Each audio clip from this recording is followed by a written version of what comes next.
صرف 11 دن نماز فجر کے بعد یہ وظیفہ کر لو، پھر میں اسٹامپ پر لکھ کر دیتا ہوں۔ 10 کروڑ تو کچھ بھی نہیں، اگر میرا اللہ چاہے تو 10 ارب دے دے گا انشاءاللہ عز و جل۔ بسم اللہ الرحمن الرحیم۔ السلام علیکم ورحمۃ اللہ وبرکاتہ۔ محترم ناظرین کرام، آج جو خاص وظیفہ یا عمل آپ کو بتاؤں گا، اگر کوئی اس عمل کو کر لیتا ہے تو اس کی تمام تکلیفیں ختم ہو جائیں گی، اور میں پورے یقین سے کہتا ہوں کہ وہ یہ وظیفہ جس کسی نے بھی اپنے مشکل دنوں میں کیا، وہ اپنے مقصد میں کامیاب ہو گیا، وہ ناکام کبھی نہیں ہوگا، پھر اسے دنیا کی کوئی بھی طاقت کامیاب کامران ہونے سے نہیں روک سکتی۔ اس کو جتنی بھی ضرورت ہوگی کہ اللہ پاک کی طرف سے ایسی غیبی مدد ہوگی وہ انسان سوچ بھی نہیں سکتا۔ اللہ تعالیٰ اپنے فضل و کرم سے آپ کو لاکھوں نہیں بلکہ کروڑوں اور اربوں عطا فرمائے گا، کیونکہ اللہ پاک کے خزانوں میں کسی بھی چیز کی کوئی بھی کمی نہیں ہے۔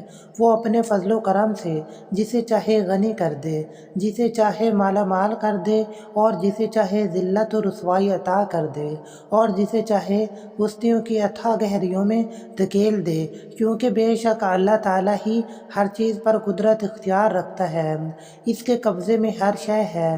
سورۃ العمران کی آیت نمبر 26 کا ترجمہ ہے کہ یوں عرض کرو، اے اللہ ملک کے مالک، تو جسے چاہتا ہے سلطنت عطا فرماتا ہے اور جس سے چاہتا ہے چھین لیتا ہے، اور تو جسے چاہتا ہے عزت دیتا ہے اور جسے چاہتا ہے ذلت دیتا ہے، تمام بھلائی تیرے ہی ہاتھ میں ہے، بے شک تو ہر شے پر قدرت رکھنے والا ہے۔ ناظرین کرام، جو لوگ چاہتے ہیں کہ وہ جلد سے جلد امیر ہو جائیں، وہ یہ عمل لازمی کریں، پھر اللہ پاک اپنے فضل و کرم سے ان کو بھی ڈھیروں مال و دولت سے نواز دے گا، اور انہیں بھی اللہ پاک اتنا عطا فرمائے گا کہ پھر وہ بھی دوسروں کو دینے والے بن جائیں گے۔ جس طریقے سے میں یہ وظیفہ بتانے لگا ہوں، آپ ایک دفعہ لازمی آزما لینا۔ سب سے پہلے جب عمل شروع کریں تو درود شریف لازمی پڑھیں۔ درود شریف آپ کے ہر عمل کامیابی کا ذریعہ ہے۔ درود شریف کسی بھی شخص کو ڈھیروں برکتیں، رحمتیں اور فضیلتیں حاصل ہوتی ہیں، اور اللہ کے قریب ہونے میں مدد ملتی ہے۔ صبح فجر کی نماز کے بعد اگر کوئی شخص درود شریف کثرت سے پڑھے گا تو دعا کے قبول ہونے کے زیادہ امکانات ہوتے ہیں۔ آپ ہر نماز کے بعد بھی درود پاک پڑھنے کی کوشش کیا کریں، کیونکہ درود شریف آپ کے چھوٹے گناہوں یعنی صغیرہ گناہوں کو مٹانے میں نمایاں طور پر مدد کرے گا۔ ہم سب اس بات پر یقین رکھتے ہیں کہ رزق ہمیشہ 3 شکلوں میں آتا ہے: علم کے ذریعے سے، صحت و تندرستی کے ذریعے سے، اور رزق خوراک یا پیسہ۔ سب سے پہلے نماز فجر کے بعد آپ نے 1 مرتبہ بسم اللہ الرحمن الرحیم پڑھنی ہے، اس کے بعد اول آخر 7 مرتبہ درود شریف پڑھیں۔ ایک بار میرے ساتھ بھی درود پاک پڑھیں تاکہ ہم سب بھی ثواب کے حقدار ہو سکیں۔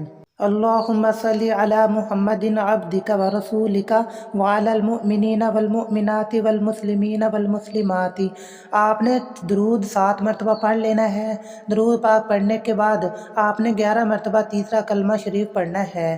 ایک بار میرے ساتھ بھی پڑھیے: سبحان اللہ والحمد للہ ولا الہ الا اللہ واللہ اکبر ولا حول ولا قوۃ الا باللہ العلی العظیم۔ ترجمہ: پاک اللہ تعالیٰ تمام تعریف اللہ جل شانہ کے لیے ہے، اس کے سوا کوئی معبود برحق نہیں ہے۔ اللہ تعالیٰ سب سے بڑا ہے۔ گناہوں سے بچنے کی طاقت اور نیک کام کرنے کی قوت اللہ تعالیٰ کی طرف سے ہے، جو بلند شان اور عظمت والا ہے۔ اس کے بعد آپ نے 11 مرتبہ سورۃ الکوثر پڑھ لینی ہے: انا اعطیناک الکوثر فصل لربک وانحر ان شانئک ھو الابتر۔ اس کے بعد آپ نے 33 مرتبہ یا اللہ یا رحمان یا رحیم، یا اللہ یا رحمان یا رحیم، یا اللہ یا رحمان یا رحیم، ان تینوں ناموں کو ملا کے صرف 33 مرتبہ پڑھنا ہے۔ ان تینوں ناموں کو ملا کر پڑھنے کے بعد 33 مرتبہ ہی استغفر اللہ استغفر اللہ استغفر اللہ پڑھنا ہے۔ اس کے بعد پھر دوبارہ آپ نے یا اللہ یا رحمان یا رحیم، ان تینوں ناموں کو ملا کر 33 مرتبہ پڑھنا ہے۔ ان تینوں ناموں کو ملا کر پڑھنے کے بعد 33 مرتبہ استغفر اللہ استغفر اللہ استغفر اللہ پڑھنا ہے۔ یہ تسبیح پڑھ کر آپ نے آخر میں پھر سے 7 مرتبہ درود پاک پڑھنا ہے، لیکن یاد رکھیں کہ اس تسبیح کی اتنی برکت ہے کہ آپ کے سارے مسئلے حل ہو جائیں گے۔ اللہ تعالیٰ کے صرف 99 نام ہی نہیں بلکہ یہ تو صرف وہ نام ہے جن کے بارے میں اللہ نے خود خبر دی ہے۔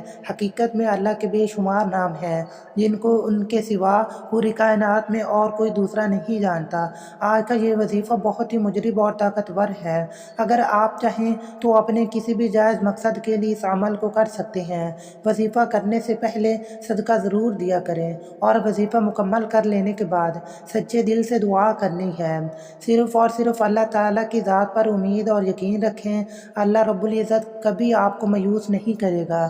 وظیفہ کرنے کے بعد اللہ کی بارگاہ میں دعا کرنی ہے کہ اے گناہ گاروں کو بخشنے والے اور عیبوں پر پردہ ڈالنے والے عظیم رب، ہم تمام مسلمانوں پر اپنا رحم و کرم نازل فرما۔ آمین۔ تنگ دستوں کے رزق میں وسعت اور برکت عطا فرما۔ آمین۔ بیماروں کو شفا عطا فرما۔ آمین۔ ہمیں ہمیشہ اپنا شکر ادا کرنے والا بنا۔ آمین۔ ہماری دنیا آخرت دونوں سنوار دے۔ آمین۔ ہمیں ڈھیروں حلال اور پاکیزہ دولت عطا کر۔ آمین۔ اللہ تعالیٰ ہمارے اس وظیفے میں کی گئی کسی بھی قسم کی کوئی بھی کمی کوتاہی کو اپنے پیارے حبیب حضرت محمد مصطفیٰ صلی اللہ علیہ وآلہ وسلم کے صدقے معاف فرمائے۔ آمین ثم آمین۔ اللہ تعالیٰ ہم سب کا حامی و ناصر ہو۔ السلام علیکم ورحمۃ اللہ وبرکاتہ۔